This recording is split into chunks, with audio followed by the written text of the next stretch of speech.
Salut, c'est Bastos. Ce soir, petite présentation du Caméléon V4.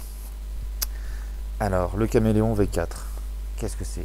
C'est un mode full mecha, réalisé par Mode in France, qu'on peut toucher aux alentours des 90 €. Voilà. On a la base, on a tout posé.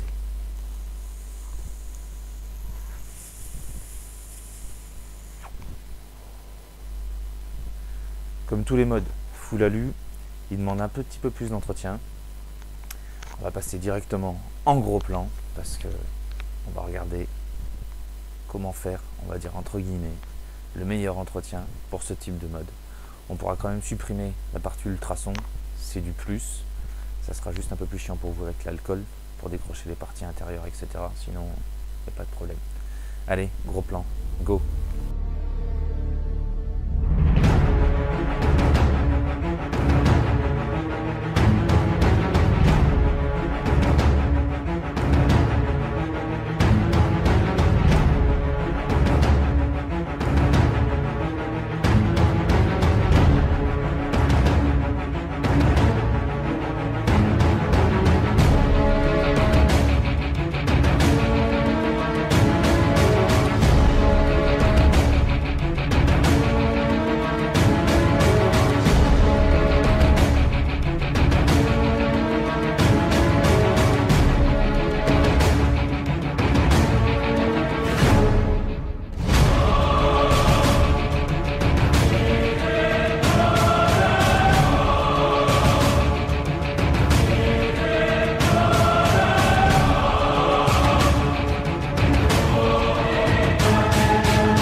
Et voilà, on est de retour.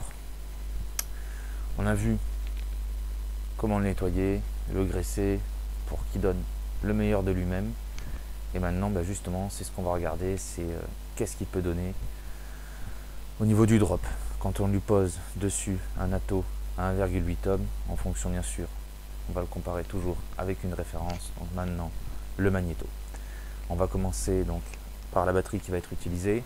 Donc c'est une Efest 2250 mAh en high drain. Alors, sur le magnéto, on obtient 4,19 volts et 4,04 volts en charge.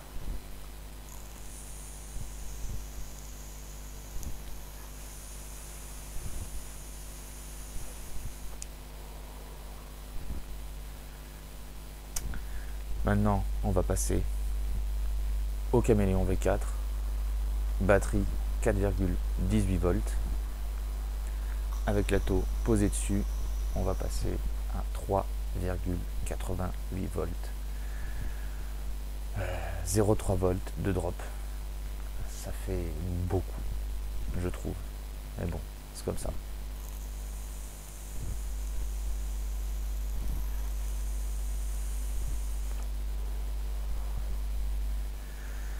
Allez, on va parler un petit peu du mode dans son ensemble. Donc c'est un mode qui peut prendre, grâce aux rallonges qui vous sont fournis, tout type de batterie. Donc si vous enlevez le petit tube qui est en haut, le petit extend qui est ici, vous pouvez être en 18-350. Si vous rajoutez l'extend avec la plus grosse vis qui vous est fournie, vous pouvez être en 18-500. Et après avec les petites vis, vous pouvez régler toutes les 18-650 du marché. Voilà. Donc là, on est plutôt bien.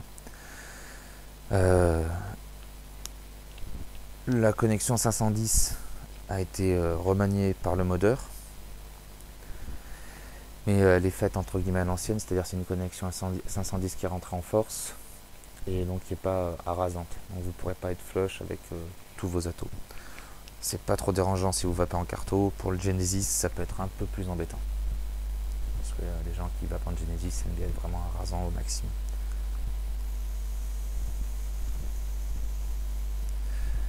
Il est super léger, c'est normal, c'est de l'aluminium. Son switch est super bien pensé, c'est vraiment une petite merveille. Au niveau de la réflexion sur le switch, c'est vraiment fort, quoi. Là-dessus, c'est super balèze. C'est vraiment bien réfléchi, super switch. Il a pratiquement pas de misfire, et honnêtement, au niveau de la qualité du switch et de la souplesse, on se rapproche vraiment du magnéto, ou le magnéto se rapproche vraiment de lui, comme vous voulez, quoi. Voilà, donc ça c'était ses avantages. Maintenant on va passer un petit peu sur les inconvénients. L'inconvénient, c'est l'usinage. Alors l'usinage, je vais enlever le top cap. Donc, je vous parle pas de l'usinage des pas de vis, parce que l'usinage des pas de vis est super bien fait. Il y a, là, écoutez,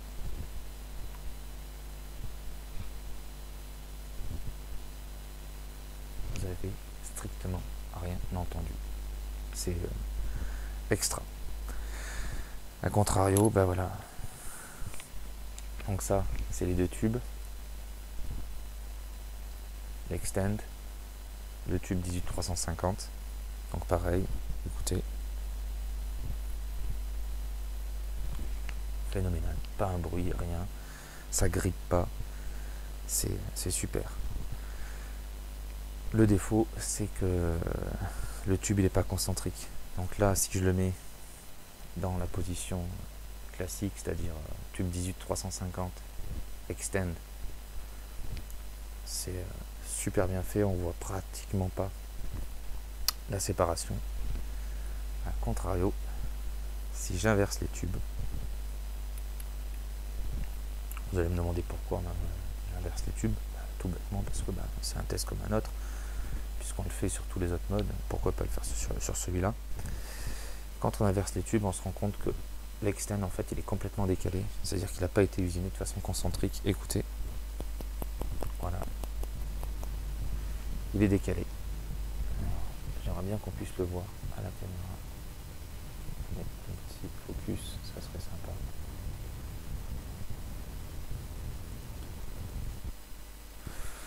Bon, je pense que vous l'avez pas vu, ou que vous l'avez vu, j'en sais rien, je peux pas le voir là, je le verrai au montage. Donc ça, je trouve ça un petit peu dommage quand même qu'il n'y ait pas un contrôle là-dessus, c'est-à-dire qu'il n'inverse pas ses tubes, qu'il ne vérifie pas son mode complètement, sachant que ça c'est simplement un usinage basique et classique du tube, c'est-à-dire passer autour, c'est meulé, enfin pas meulé, c'est usiné, quoi. Pas plus. Après autour on crée les pas de vis, pareil, ça va assez vite, ils sont très bien faits, mais ça va assez vite aussi. J'en ai discuté avec pas mal de gens qui bossent là-dedans, pas dans les modes, hein. C'est dans l'aéronautique ou dans la mécanique de haute précision. C'est pas bien compliqué. Donc le fait que le tube soit pas concentrique, voilà ce qu'ils m'en ont dit, c'est soit en fait le tour sur une série a eu un défaut, ce qui peut arriver. Donc là normalement le contrôle qualité arrive et en fait soit vous débarquez tous vos tubes, soit vous faites un prix sur les tubes et puis voilà, point, et les modes ils sont un petit peu moins chers. Soit c'est un défaut en fait de la personne qui a placé le tube avant usinage, ce qui fait que le tube n'était pas droit, donc quand il a été usiné, voilà, ça nous donne le décalage. Ou troisième solution, en fait, c'est deux tubes différents, c'est-à-dire il y a eu un premier usinage sur un tube et ça c'est l'extend qui est fait sur un autre tube. Et après il les emboîte l'un dans l'autre et il termine l'usinage. Le seul problème c'est que quand on inverse l'usinage, ça marche pas. Enfin voilà, il y a plusieurs types de solutions, enfin pas de solutions, de solutions pour trouver le problème. Maintenant, pour un mode de modeur, sachant, on va dire, la réputation qu'il a, etc., c'est un petit peu la déception pour moi.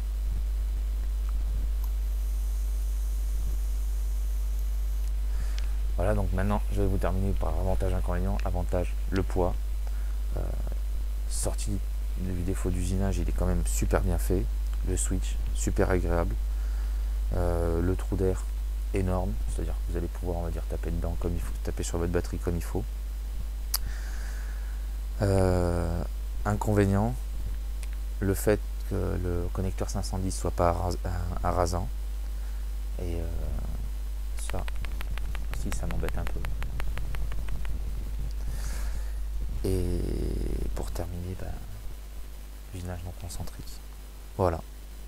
Je pense que j'ai fait le tour du mode. Je vais pas m'éterniser dessus parce que ça sert à rien. On a vu le drop, on a vu un petit peu les qualités, les défauts. Il a entre guillemets rien de spécial. C'est juste un bon mode, mais on va dire avec une qualité assez perfectible qui vaut 90 €. Voilà. Sur ce, je vous souhaite une bonne vape.